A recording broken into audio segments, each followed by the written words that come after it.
How much do your clients love you? Well, let's count the ways using sentiment analysis.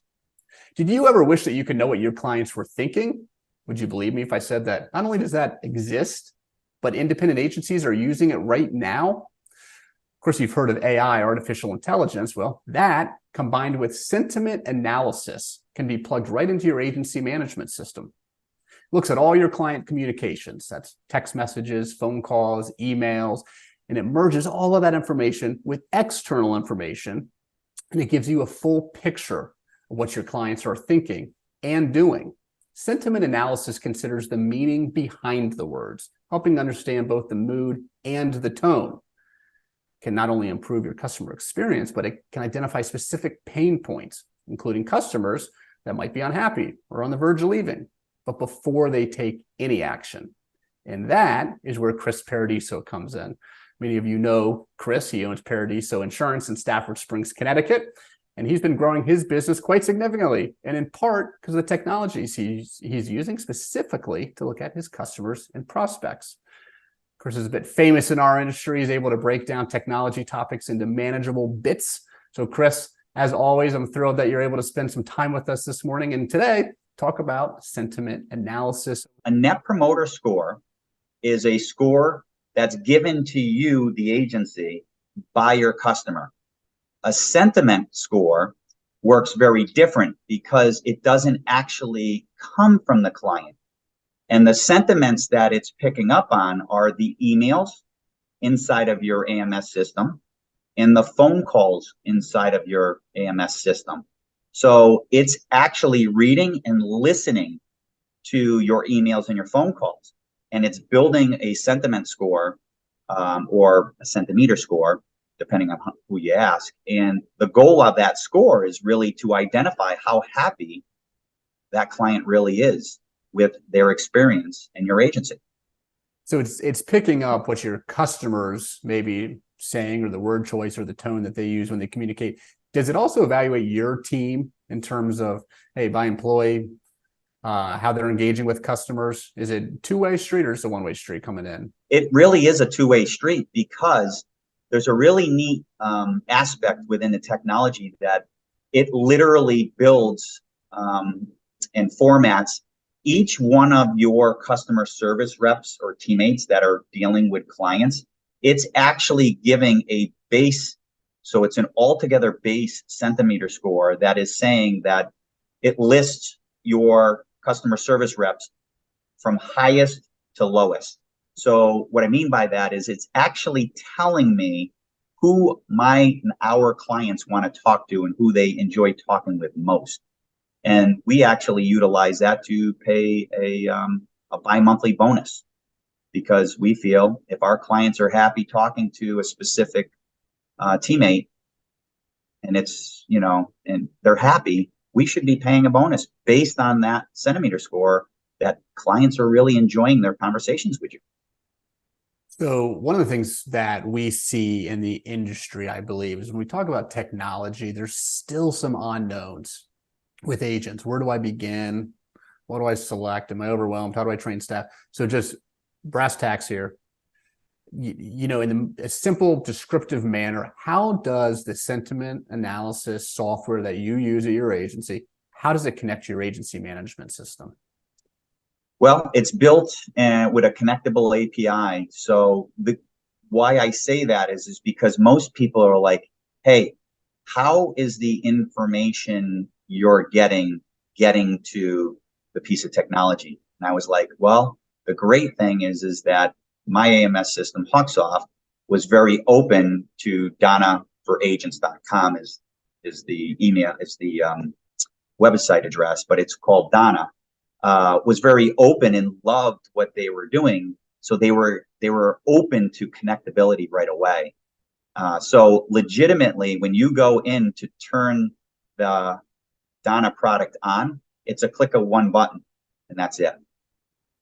So can you tell me a story of maybe where it's saved a client from leaving, that maybe you Sure. used the software, you identified a problem, and you were able to get in there and retain that customer?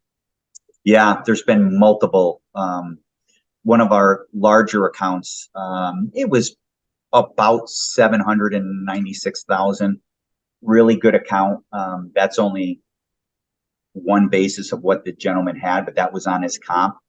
And it was pulling in some tough conversations. So the score dipped considerably. And what Donna does is it alerts us on what they call sentiment drops, is what it's called. So if a sentiment score drops by a specific amount, it actually alerts you, and it did alert us.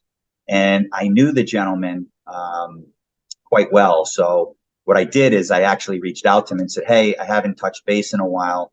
Can we grab lunch this week? And he's like, hey, I have tomorrow. So that sentiment drop alerted me to pick up the phone and contact him. We went to lunch, and what was happening is we have a piece of technology that was that handles our certificates, and unfortunately, there had been massive amount of screw ups, which it was really the technology that was just, there was some hiccups inside, and the certs weren't going out in a timely manner. They said they went out, but they were not actually getting to where they needed to get to. And the client called in 3 times in 3 days, and the sentiment drop came from those phone calls. And he explained the whole situation when I went to lunch with him. He's still a client today. His premium's over $1.5 million. And it's only as good as the owners or the whoever the account managers are or the agents if you do something with it. The tool doesn't do everything for you. It alerts you, it tells you, it opens your eyes. You still have to take the action, and there is discomfort in reaching out to clients who may not be happy. So, I always give both sides, because it's like a net promoter score. If somebody gives you a bad score, pick up the phone and communicate with that prospect or client who's unhappy with you. So the software that you use, donnaforagents.com, will flag you if it notices a big issue. Yes. You're able to look at the scores internally and find out, hey, which of your staff members do your customers enjoy talking to the most, and you can reward your staff. How else are you using the results? Do you meet regularly and just view them on the aggregate? How are you using that data internally?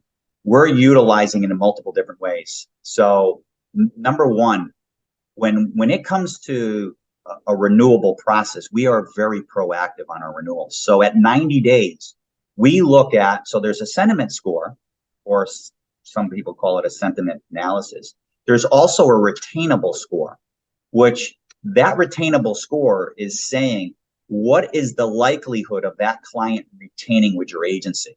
So 90 days prior to the renewal, we have a virtual assistant that goes in and looks up every single client that is renewing in 90 days. If it is a 78 or lower score, we make a task for the next day for that account rep to reach out to that client, because we need to get a phone call in, sooner than 60 days or sooner than 30 days. It is vitally important that we try to identify where and what went wrong. So the first thing we do is that VA will alert and set a task. The second thing that now that account rep is going to do for that client is go in and look, because it'll identify the phone calls or emails. So before we even pick up the phone and call that client, we're going to look inside of Donna to see what phone calls or emails, and listen to those phone calls or read those emails to find out maybe something sticks out that went really bad.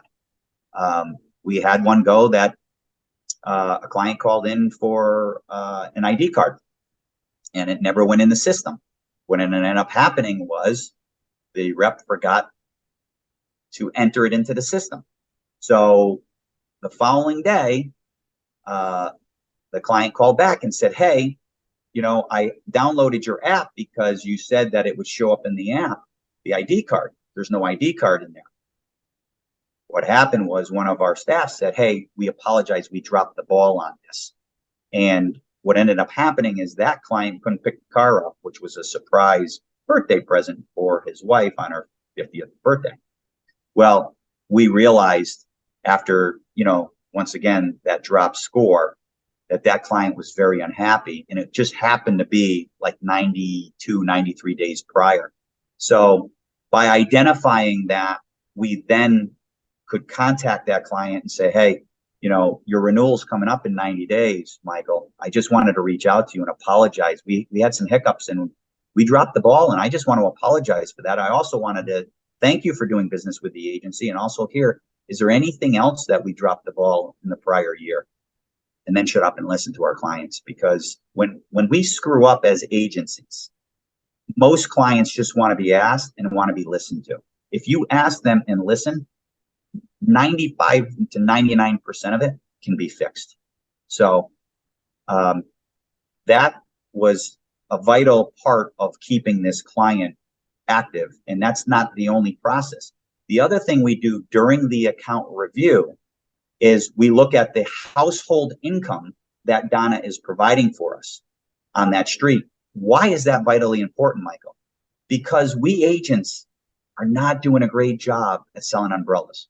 I know everybody's going to bark at me and say, well, 80% of my clients have umbrellas. Okay, but do they have a $1 million umbrella, or do they have what they actually need?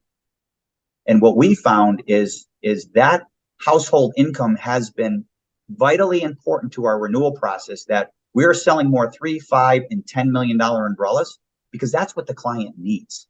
When we see a household income of $800,000 and they have a $1 million umbrella, we did not do them a good job. We're looking back and realizing we never even offered them a $3 or a $5 million umbrella. So once again, that is another process inside of our agency on the renewal process.